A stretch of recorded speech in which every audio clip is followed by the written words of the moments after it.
अजुकल जे प्यार खां मुझे तो बहाजारी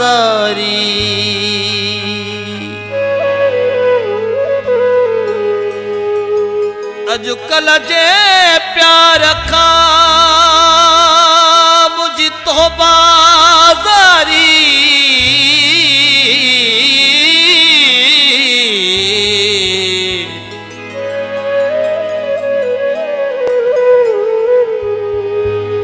कान रख भी गाने कैसा यारी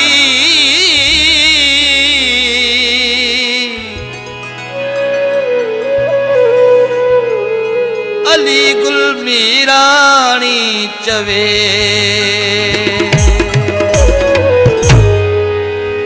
अजुकल सस्तो थी पियो दिलबर प्यारो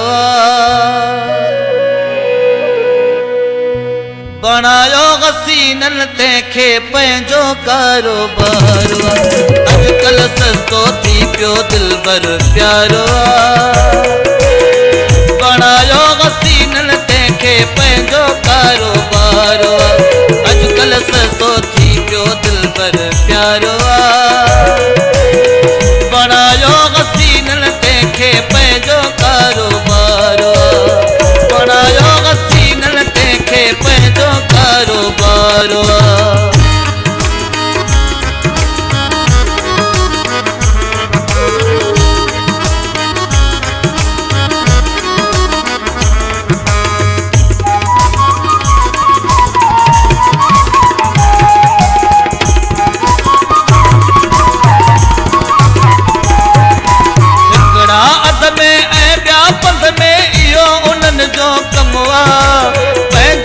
मतलब तारण ले रुगो दिलासो तमवा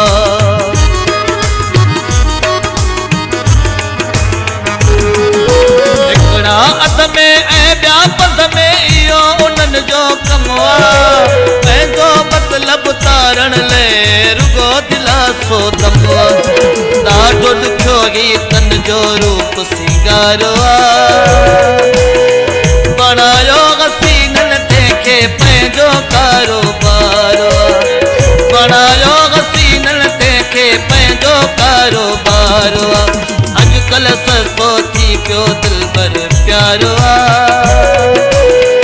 बनायो हसीनन तंहिंखे पंहिंजो कारोबार बनायो हसीनन तंहिंखे पंहिंजो कारोबार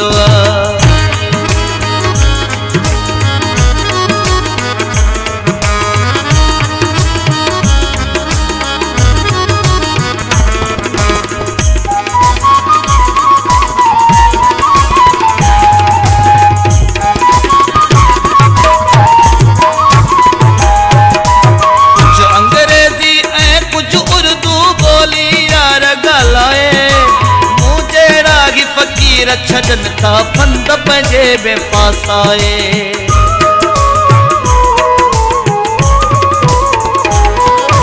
कुछ अंग्रेजी ऐं कुछ उर्दू बोली यार ॻाल्हाए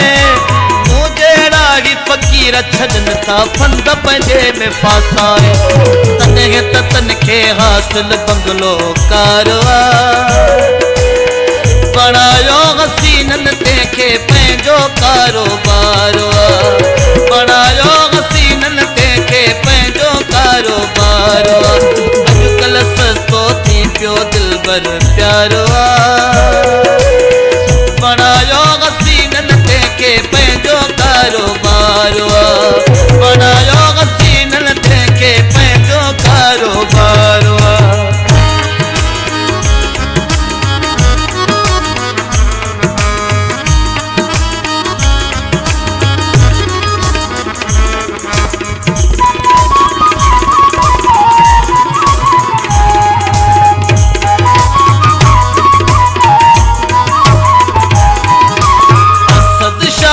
सोहननि माण्हुनि जीअण जंजाल कयो जीलानी ते इश्क में मुंहिंजो तन बेहाल कयो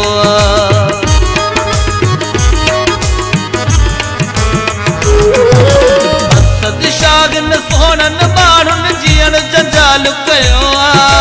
जीलानी ते उन्हनि बेहाल कयो हर हर माण्हूअ जो पंहिंजो किरदार बणायो हसीननि तंहिंखे पंहिंजो कारोबार बणायो हसीननि तंहिंखे पंहिंजो कारोबार अॼुकल्ह सस्तो थी पियो दिलबर प्यार